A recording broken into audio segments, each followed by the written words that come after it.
In our third and final video, we'll be discussing the voicemail applications built into the telephone. Your voicemail button is located right here. When you press that, it will launch the visual voicemail application on the device. You also up here have a voicemail indicator, which will light up red when you do have a new message waiting. The first time you go in to set up your mailbox, we actually like you to use a code that can be customized in the system, but the default is *17. So I'm going to walk you through that real quick. So I'm going to dial *17. Welcome to Avaya IP office. For help at any time, press *H. Please enter extension and # key. If you're logging into your mailbox from your own phone, you can simply hit the # key right now. If you're doing this from another location, you would need to put in your extension number. In this case, I'm just going to hit #. Enter password and # key. You'll now need to put in the password set up on your phone. This will be provided to you by the system administrator. So I'm going to go ahead and put in the default password. As you use Avaya IP office, your name will be included in system announcements that you and other people will hear. Press 1, and at the tone, please speak your name. After speaking your name, press 1 again.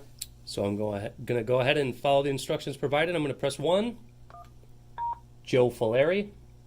Joe Folleri. To re-record your name, press 1. To approve, press #. I'm going to go ahead and approve that. Joe Folleri. 1.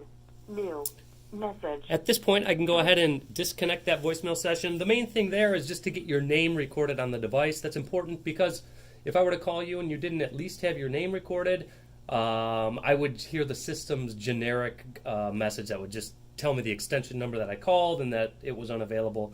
At this point now, at least a caller to your extension, when they get to your voicemail, will hear your recorded name. Once you go through that initial step, you can start using your voicemail button here to access your mailbox. So we're going to go ahead and push that button.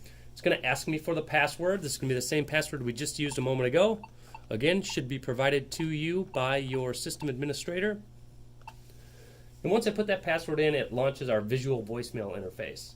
The first thing I see here is listen, and that's my personal mailbox. And it says listen 1/0/0. That's telling me that there is 1 new message, 0 old messages, and 0 saved messages in my mailbox. So I can use my arrow pads if I want to scroll around and select things by pressing the button in the middle here, or I can simply press the button located next to whatever I want to select. So I'm going to go ahead and go into my new messages. I can see that I have 1 new message. It was left for me at 11 o'clock or 11:07 a.m. And at this point, if I wanted to, I could hit play. This is a test message for extension 555. Now, once I play that message, you'll notice my voicemail waiting light went out because I do not have any additional new messages in my mailbox, and I'm presented with some options on the bottom of the display here. I can go back out to my main inbox there.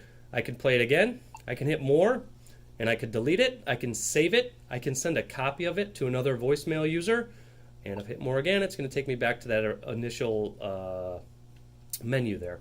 So I'm going to hit back, and you'll notice after I listen to a message, it moves it to my old mailbox. So it'll sit there for 30 days. If I do not delete it, the system will automatically erase it.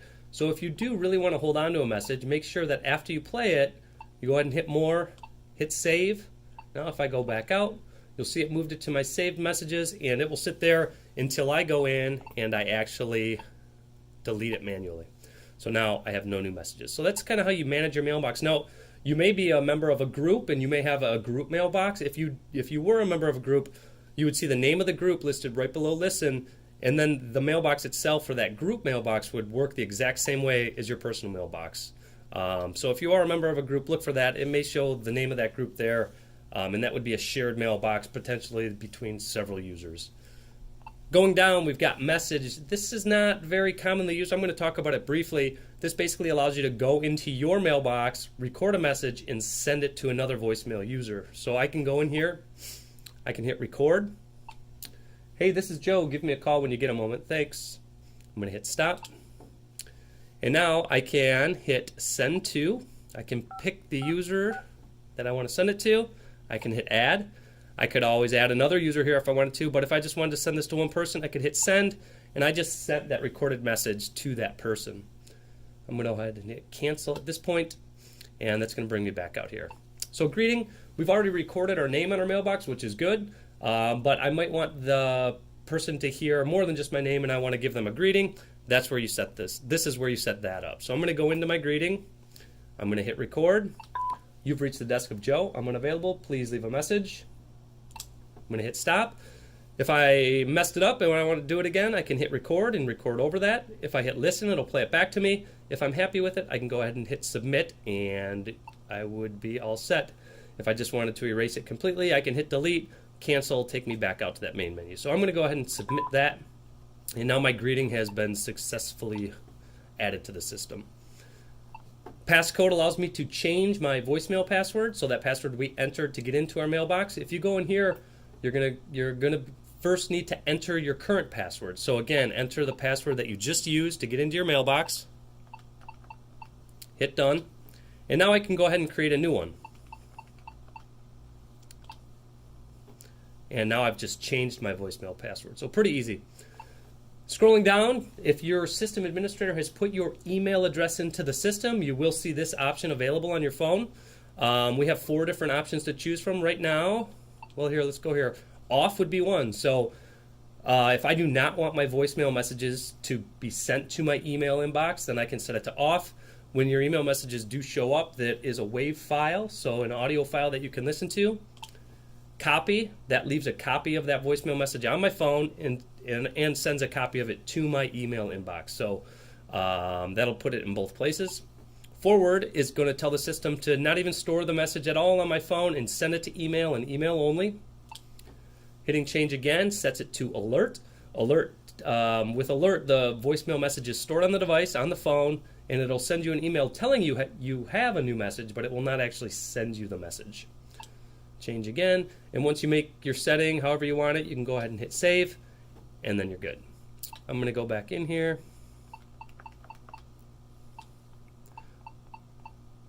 The last option you'll see here is on or off for the voicemail. So you have the ability to turn your voicemail off. I would say best practice is not to shut your voicemail off. Leave it on. You know, if you're going on vacation or something, you don't want to shut your voicemail off. You still want that message to pick up and take that message for you. But this is where you could go in here and change that message. One other thing I'd like to tell you about in greeting here. So I have the ability in here, again, to record my primary greeting number 1. Some people do like to manage multiple greetings, so the system will store up to 9 different greetings, and you can activate them for different things. But the visual voicemail application here only gives me access to my primary greeting. So if you do want to manage multiple greetings, you can always use that *17 method to get back into the voicemail system, log in that way, and then follow the prompts really when you're in there. It's pretty simple. There'll be an option for greetings. It's option 3, and then I'll ask you what greeting number you want to manage, record it, all that fun stuff. So that's really about it. Visual voicemail is just designed to give you a quick, easy way to get to the most common features that you use in your mailbox. Thanks for watching, and we will talk to you soon.